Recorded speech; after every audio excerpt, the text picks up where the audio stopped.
बहुत से ऐसे पुरुष होते हैं जो सेक्स क्रिया के समय में स्ट्रोक लगाने के समय काम वासना के कारण जल्दी उत्तेजित हो जाते हैं तथा जननेंद्रिय को नियंत्रण में न रखने के अभाव में योनि में लिंग को डालकर तुरंत ही घर्षण प्रारंभ कर देते हैं और जल्दी जल्दी स्ट्रोक लगाना शुरू कर देते हैं। इस स्थिति में वे उत्तेजना के कारण अपने आप पर काबू नहीं रख पाते और 3-4 स्ट्रोक लगाने के बाद ही स्खलित हो जाते हैं। इसलिए कहा जा सकता है कि लिंग को योनि में प्रवेश करने के तुरंत बाद ही स्ट्रोक लगाना शुरू नहीं करना चाहिए। सेक्स क्रिया में जब लिंग को योनि में प्रवेश कराते हैं तो लगभग 10 से 15 सेकंड तक स्ट्रोक नहीं लगाना चाहिए, बल्कि लिंग को योनि में चुपचाप पड़े रहने देना चाहिए और जब उत्तेजना का वेग कम पड़ जाए तब धीरे धीरे घर्षण शुरू करना चाहिए। उत्तेजना यदि अधिक बढ़ने लगे तो स्ट्रोक लगाना बंद करके लिंग को योनि से बाहर निकाल लेना चाहिए। इसके बाद 5 से 10 सेकंड आराम करना चाहिए। आराम करने के बाद फिर से स्ट्रोक लगाकर धीरे धीरे घर्षण शुरू कर देना चाहिए।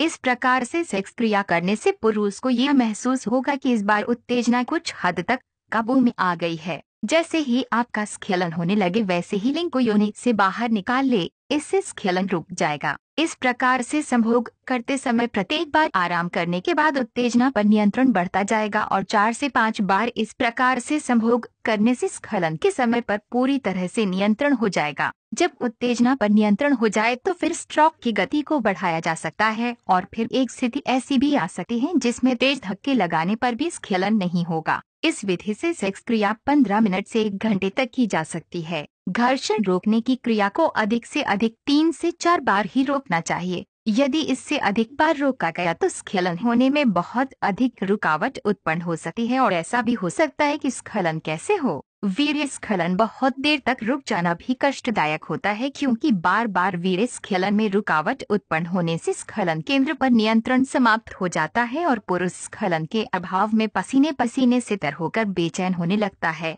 ऐसा होने से पुरुष को वह सेक्स का सुख भी नहीं मिल पाता जो कि उसे मिलना चाहिए। इस स्थिति में ऐसा भी हो सकता है कि पत्नी पहले ही स्खलित चरम बिंदु हो जाए। घर्षण करने पर पत्नी को बहुत अधिक कष्ट होता है और खुद भी स्खलित न होने के कारण मानसिक तनाव तथा शारीरिक कष्ट होता है। इसलिए इस विधि का प्रयोग सावधानी से करना चाहिए।